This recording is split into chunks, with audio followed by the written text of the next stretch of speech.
Watch what happens. This week on Doctor's Appointment. It's all about Alzheimer's. What is it? How can we treat it? And how we as family members and friends can support our loved ones with Alzheimer's. Alzheimer's disease, that's the one that we see affecting persons who are in their older ages. Tell us about the first things you are noticing. Forgetting people's names, forgetting where she was going. We noticed that she was reading the same book over and over and over again.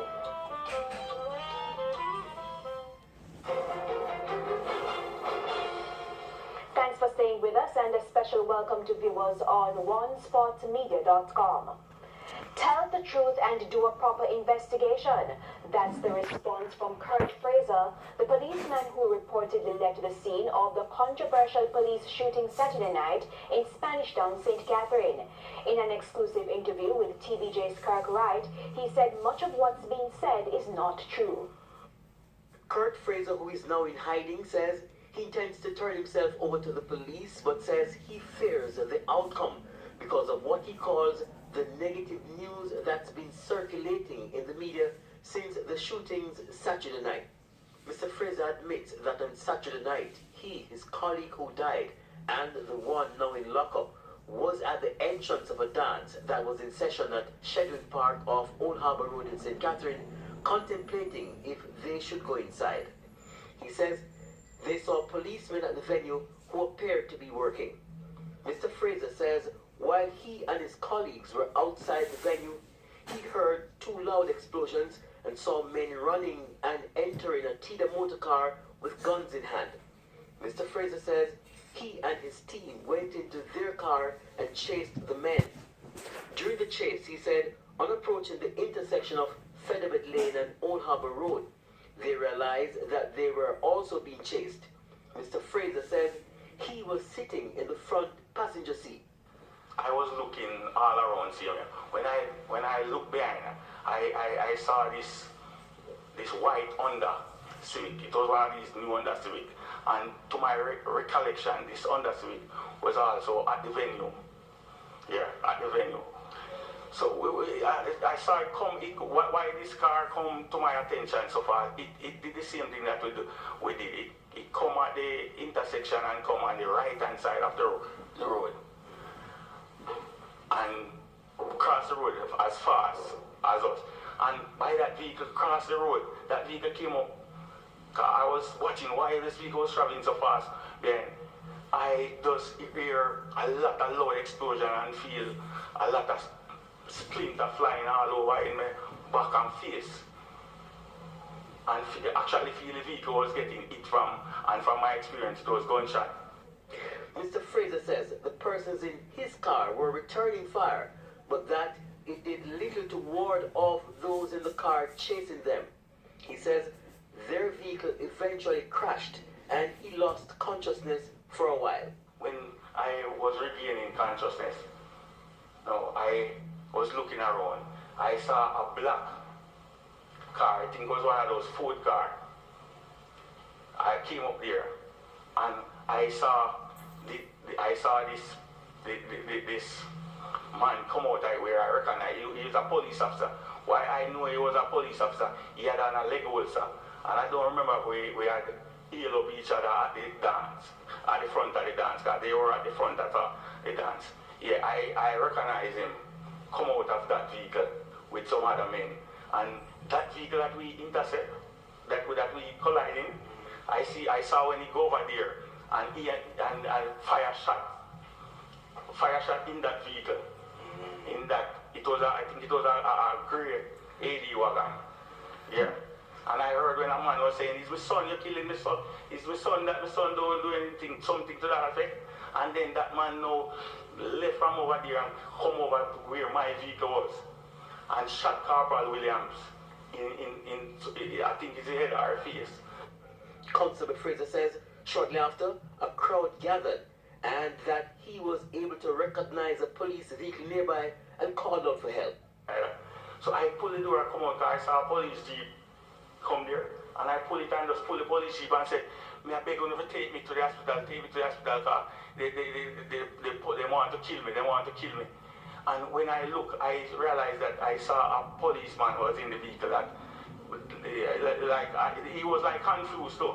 But I was saying, this police like is the same police them. I was wondering if the same police want to kill me. So the vehicle drive off. I think it drive off to the Sh00ting direction. I pull the door and roll out of the vehicle.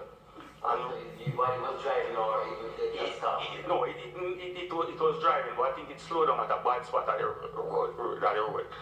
Constable Fraser says he's worried about the negativity in the news about the incident and the implication for himself, his family, and his colleagues. I can't even, I am worried now about if my family, just, if my family know, I am really worried because these men, I heard, say these men are gangsters.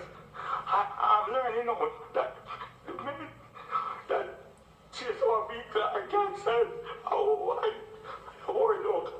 I am the breadwinner, I am the person, I'm the strong man for my family. Kirk Wright, TVJ News. Meanwhile, Corporal Kurt Fraser's attorney, Valerie Nita Robertson, is urging him to surrender to the authorities.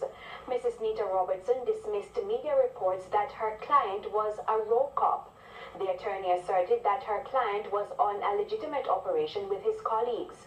A top-level probe is underway into the early morning fatal shooting of Sheldon Jr. Biggs Daly. It culminated in a high-speed car chase and a deadly shootout involving an off-duty cop and alleged attackers who turned out to be members of the Jamaica Constabulary Force. 5 persons have been taken into custody for the killing of a child in Hanover. 11-year-old Trisha Morris's body was found yesterday. TVJ's Kelisha Williams has that story. Outrage over Shantae's Carr's murder in St. Andrew has barely subsided. Now the nation has lost another child to the hands of criminals. The victim, 11-year-old Trisha Morris, was reported missing on Monday. The police found her decomposing body in Woodland, Hanover on Tuesday, and one suspect was later arrested. Trisha was a member of the Woodland Seventh-day Adventist Church in Hanover. We spoke with head of the Jamaica Constabulary Force Corporate Communications Unit, Deputy Superintendent Dana Garrick, earlier today, who told us more suspects were taken into custody. Young Trisha's body was found yesterday in the community, and subsequent to that, 1 man was taken into custody for questioning. 3 others were picked up this morning during an operation in Paddington District in the Sandy Bay police area, and another man subsequently taken into custody.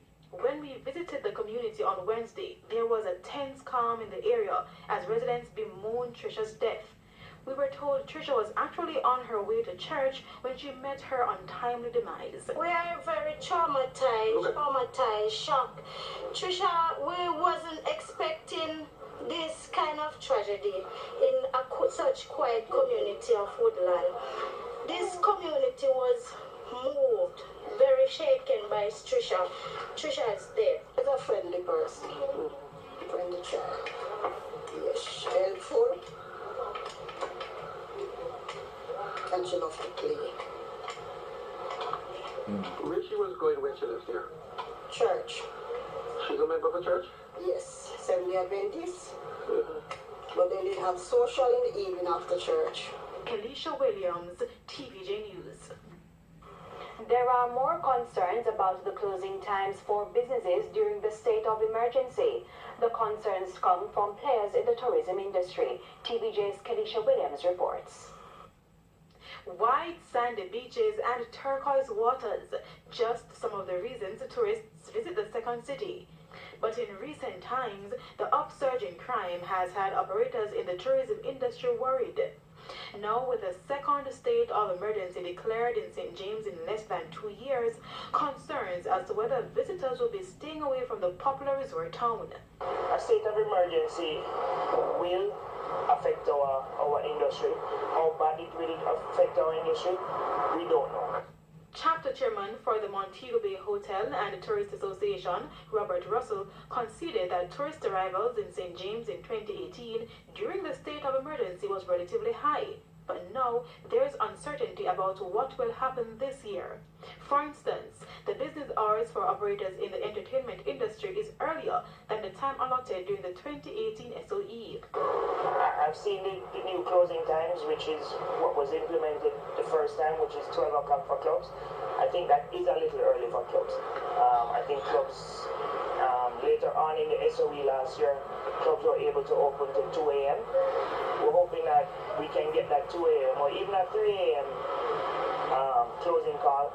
The 12 o'clock is a little early for people coming to Jamaica and wanting to go out and have a good time. On April 19, 2019, the United States government issued a travel advisory to its citizens, urging them to stay away from sections of Kingston, Spanish Town, and Montego Bay due to high levels of murders and shootings.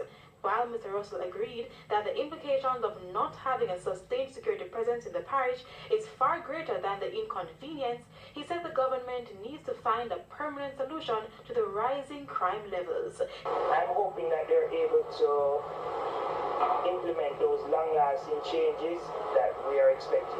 I'm hoping that the opposition and the government will see fit to come together and treat crime as a national problem. Alicia Williams, TVJ News.